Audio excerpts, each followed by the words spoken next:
suka ayat Al-Fatihah sebenarnya. Tapi ayat 5 yang berbunyi iyyaka na'budu wa iyyaka nasta'in. Nah, di situ saya merasakan bahwasanya dalam beribadah hanya kepada Allah, dan dalam minta permohonan kita hanya kepada Allah. Di situ kita belajar, Mbak, belajar keikhlasan dan menolak riya ya, keikhlasan. Dan kemudian dalam minta tolong kita juga harus rendah hati, jangan sampai sombong. Karena dalam konteks kekinian ya kita ibadah dulu baru minta.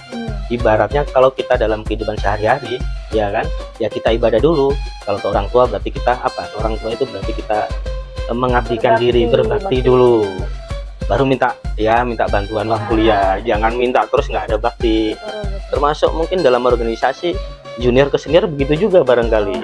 Ya kan? Jadi berkhidmat dulu tuh, baru mention yang lain.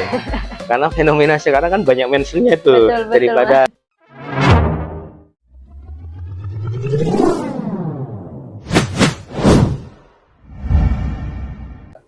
Bismillahirrahmanirrahim. Assalamualaikum warahmatullahi wabarakatuh.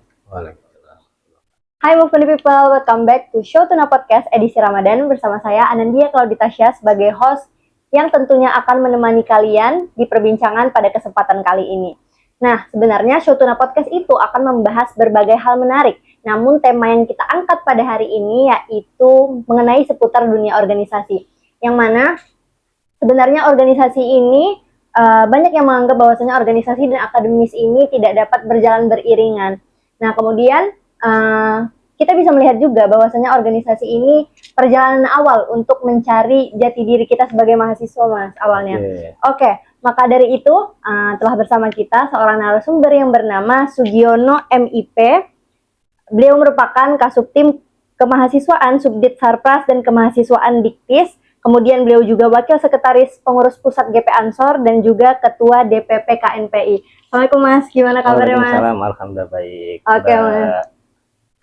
Mbak Audi. Oke Mas, mungkin teman-teman yang lagi nonton, kita ada sebutannya nih Mas. Di Show Tuna Podcast. Bagi teman-teman yang nonton itu namanya Movement People.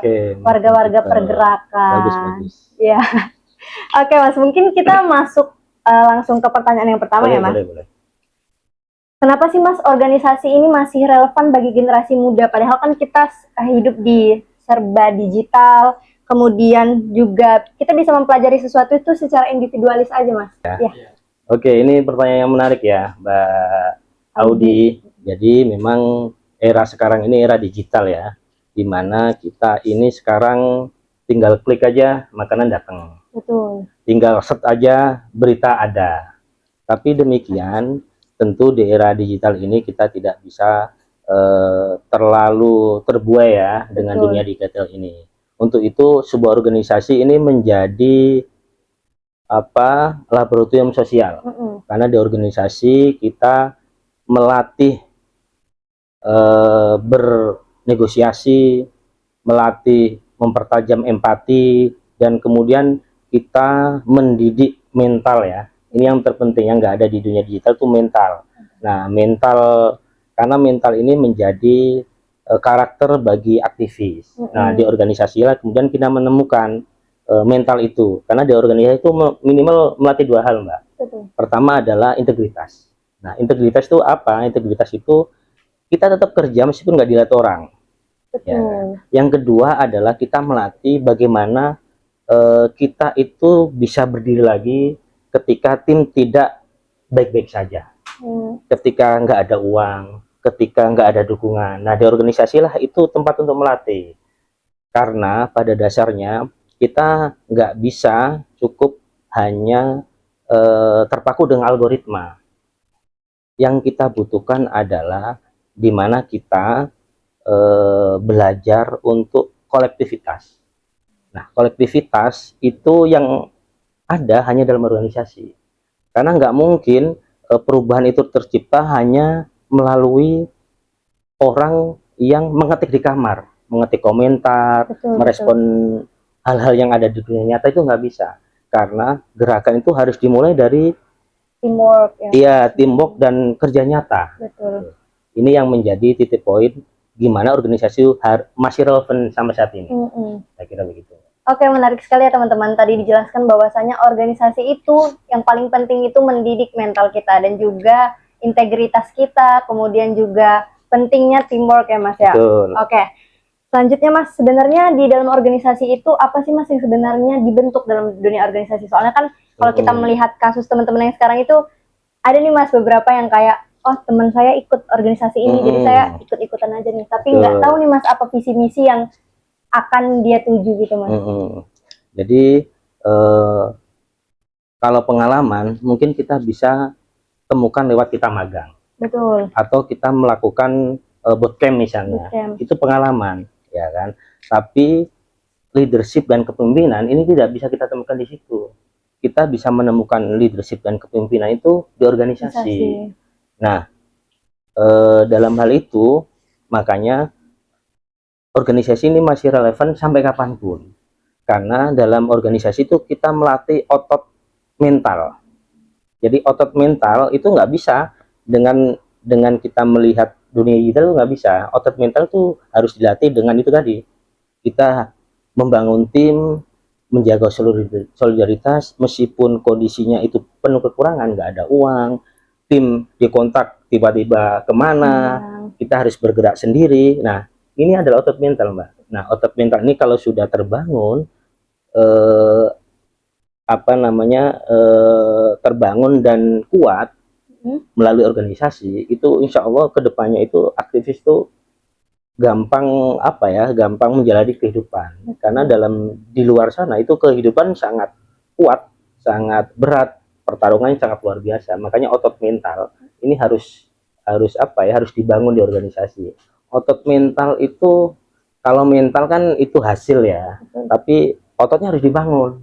Kalau otot mentalnya dibangun kuat, terus selain otot kemudian ya jaringan-jaringan lain dibangun, otomatis kita sebagai organisatoris itu menghadapi dunia itu ya enteng lah kira-kira gitu, karena mentalnya, ototnya udah kuat. Betul sekali Mas. Oke, menarik sekali ya teman-teman. Tadi bagaimana misalnya organisasi itu dapat membangun relasi kita, terus kita juga bisa menumbuhkan karakter kepemimpinan kita itu dari organisasi itu sendiri.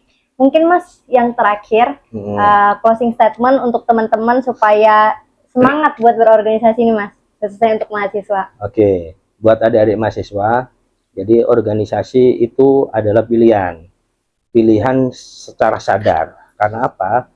Karena dunia ini tidak bisa digerakkan oleh individu-individu, apalagi individu di balik layar, hanya ngetik di kolom komentar, hanya melakukan kritik-kritik di dalam kamar, nggak bisa. Gerakan itu harus dimulai dengan kolektivitas. Gerakan itu harus dimulai dengan berorganisasi. Karena pada dasarnya hal apa yang bisa menjadikan kita ini punya sumbangsi adalah sejauh mana kita mampu bergerak secara kolektif dan berdampak ke masyarakat. Jadi itu adalah target utama. Karena kalau kita bergerak sendiri nggak akan jadi apa-apa. Tapi kalau kita bergerak kolektif, misalnya kayak sapu lidi, kalau satu ya dia nggak akan bisa jadi apa-apa. Tapi kalau sapu lidi menjadi satu iketan, dia bisa membersihkan apapun. Nah, dalam organisasi itu logikanya begitu. Nah, ujung dari itu adalah sejauh mana kita menghasilkan dampak sosial. Nah, dampak sosial itu akan bisa tercapai kalau kita melakukan gerakan kolektif bersama. Nah, organisasi ini adalah kuncinya, Mbak. Oke, Movement People, tadi menarik sekali bagaimana bahwasanya analogis tadi, bahwasanya teamwork itu sangat penting. Dianalogikan tadi dengan sapu lidi. Jadi kalau misalnya cuma satu nggak ada fungsinya, tapi kalau udah bersama-sama jadi satu kesatuan, berfungsi untuk banyak hal.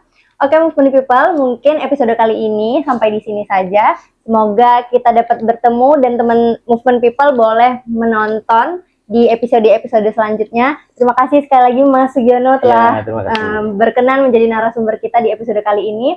Movement People, sampai sini saja. Wassalamualaikum warahmatullahi wabarakatuh. Tunggu episode selanjutnya ya.